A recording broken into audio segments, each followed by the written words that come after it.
Vatsimpana etni rationariv sijaka.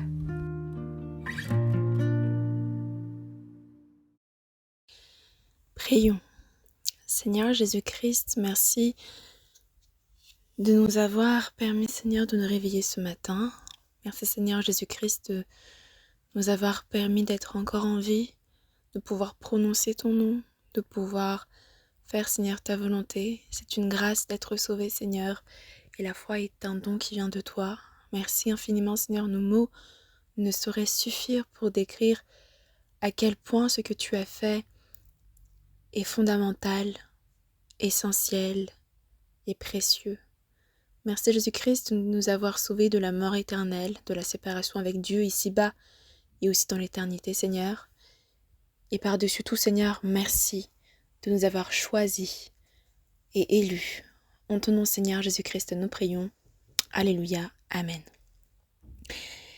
Dans la lettre de Pierre, 1 Pierre chapitre 2, verset 9, 1 Pierre chapitre 2, verset 9, chère famille en Christ, il est écrit « Vous, au contraire, vous êtes une race élue, un sacerdoce royal, une nation sainte, un peuple acquis, afin que vous annonciez les vertus de celui qui vous a appelé des ténèbres à son admirable lumière. » Amen. Et c'est avec ce passage de la parole que je vous salue en ce matin, en ce jour. D'ailleurs, que vous écoutiez ce Vatsimpana le matin, le soir, l'après-midi, je vous salue de la même manière et c'est avec ce passage que nous allons fonder le Vatsimpana d'aujourd'hui. Le thème est donc choisi par Dieu. C'est la seconde étape et la première étape était à l'image de Dieu. La parole nous dit donc, vous êtes une race élue, un peuple choisi. Un peuple choisi ou un peuple acquis selon les traductions. Au commencement du monde, Dieu a choisi. Le Conseil de Dieu a émis une décision qui était « Faisons l'homme à notre image ». C'est une décision du Conseil de Dieu. Je dis Conseil de Dieu parce que nous avons le Père, le Fils et le Saint-Esprit qui décident ensemble, Elohim qui décide ensemble de faire l'homme à leur image. Le Conseil de Dieu, nous voyons également cette notion dans le livre de Job, quand le Conseil de Dieu se tient et que Satan vient devant le Conseil de Dieu pour accuser Job. Et Elohim, l'Éternel Dieu, dit à Satan, « As-tu vu mon serviteur Job ?» Et alors Satan se met à accuser, dit la parole, Job devant le Conseil de Dieu. Ainsi donc le Conseil de Dieu a pris une décision qui était de faire l'homme à son image. Également, pareillement, au commencement de notre vie, à chacun d'entre nous. D'ailleurs, avant même que nous soyons formés, comme il est écrit dans Psaume, chapitre 139. Psaume, chapitre 139, il est écrit dans ce psaume de David, « Mon corps n'était point caché devant toi lorsque j'ai été fait dans un lieu secret, tissé dans les profondeurs de la terre, quand je n'étais qu'une masse informe, tes yeux me voyaient, et sur ton livre étaient tous inscrits les jours qui m'étaient destinés avant qu'aucun d'eux n'existât. » Ainsi, avant même que nous ne soyons formés, tissés dans les profondeurs de la terre, Dieu nous voyait et nous connaissait déjà. Et à ce moment-là, il a déjà choisi que nous ressemblions à tel ou tel aspect, caractère. Choisir, nous avons dit, choisi par Dieu.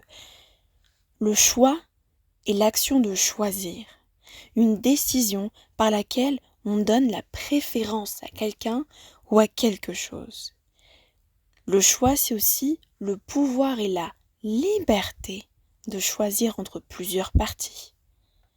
Les synonymes de choix sont décision, ou encore plus fort, volonté. Il a été donc de la volonté de Dieu que nous soyons choisis. La préférence de Dieu au départ, nous avons dit. Choisir, c'est préférer quelque chose par rapport à une autre. Dieu a voulu que nous ayons les traits que nous avons. Et ici, je parle de l'aspect physique. Pas simplement, d'ailleurs, cette ressemblance physique avec lui. C'est ce que nous avons vu dans le Vatsimpana sur le thème « À l'image de Dieu », mais aussi quelque chose de spirituel. Parce que la parole de Dieu nous dit que nous avons le Père, le Fils et le Saint-Esprit qui disent « faisons l'homme à notre image ». Et donc nous avons un aspect physique mais aussi spirituel qui doit être identique à l'aspect spirituel de Dieu. Par ailleurs, par rapport à notre aspect physique, Dieu a choisi que nous ayons certains traits propres à chacun d'entre nous. C'est un choix génétique. Regardez par exemple, les enfants, en principe, prennent 50% du trait du père et 50% des traits de la mère. En principe, en moyenne. Alors pourquoi est-ce que les enfants ne sont-ils pas parfaitement identiques ? Pourtant, ils ont les mêmes parents. Et quand bien même nous regardons à des personnes qui sont jumelles, il y a toujours une différence physique et davantage dans le caractère ou dans l'esprit. Dieu a fait de chacun de nous des personnes uniques. Dieu a choisi que toi et moi ayons des traits et des caractères uniques. Il a choisi, et il a volontairement choisi que je sois ce que je suis et que tu sois ce que tu es.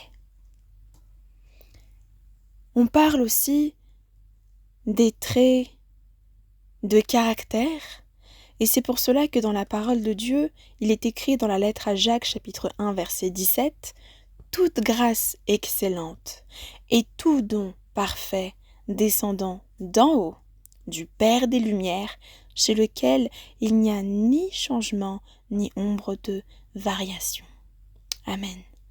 Ni changement, ni ombre de variation.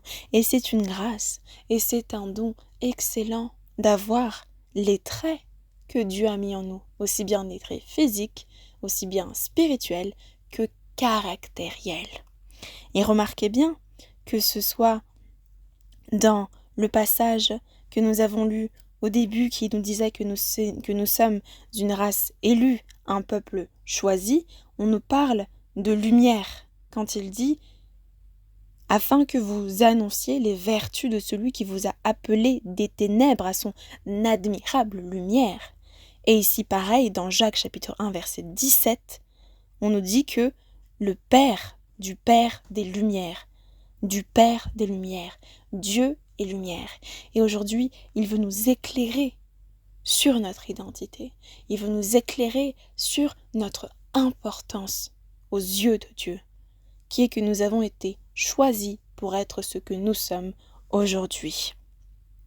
Ainsi, tous les beaux et bons caractères qui viennent de Dieu sont notamment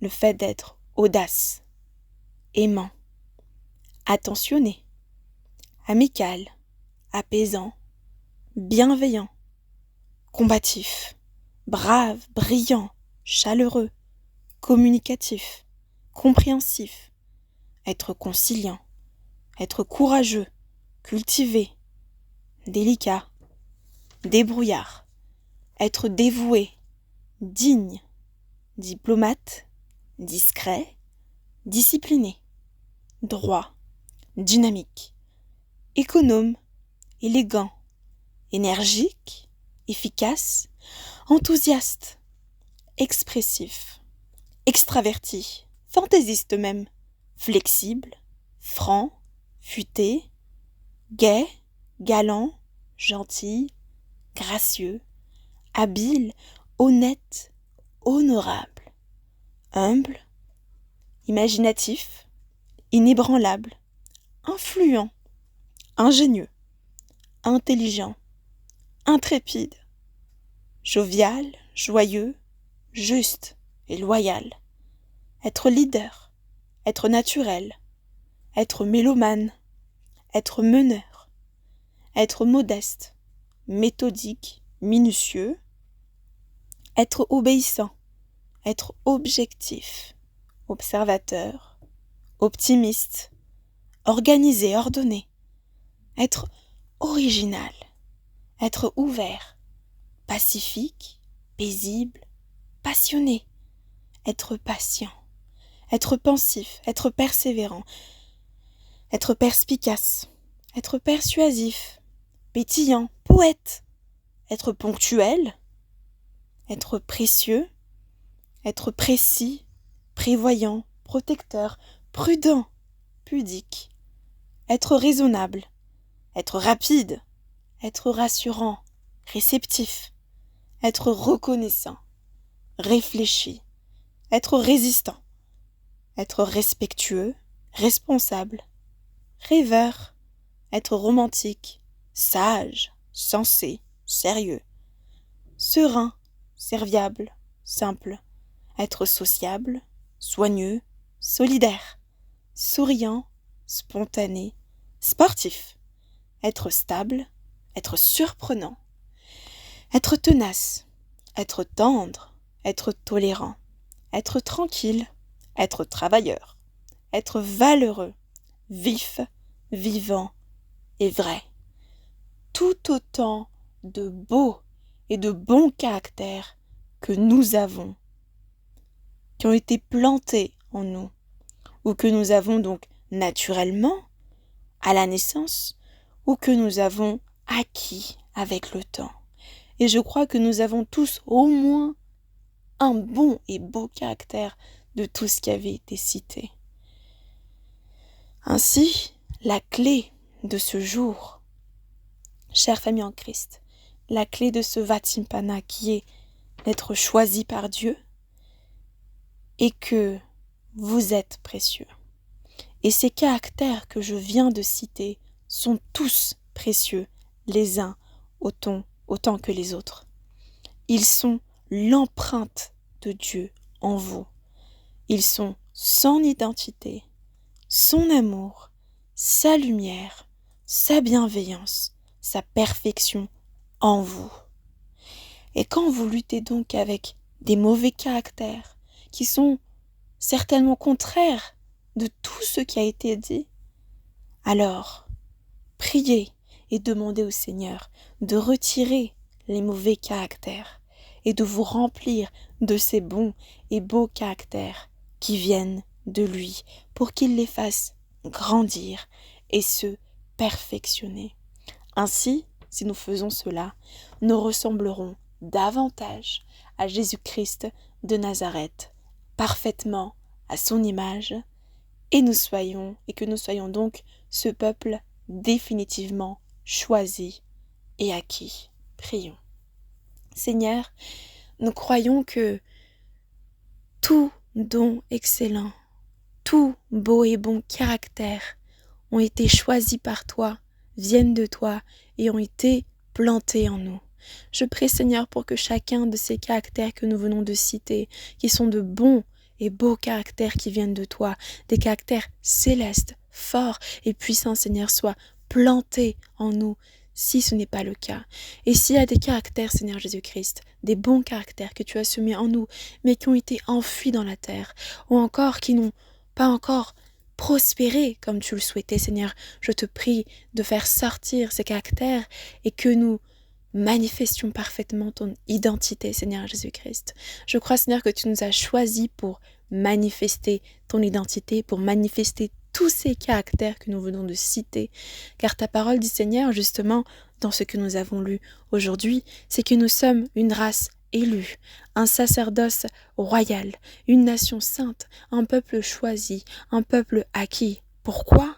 Pour que nous annoncions les vertus, c'est-à-dire les bienfaits, les bons et beaux caractères de celui toi Seigneur, qui nous as appelés des ténèbres à ton admirable lumière. À toi honneur, gloire et puissance.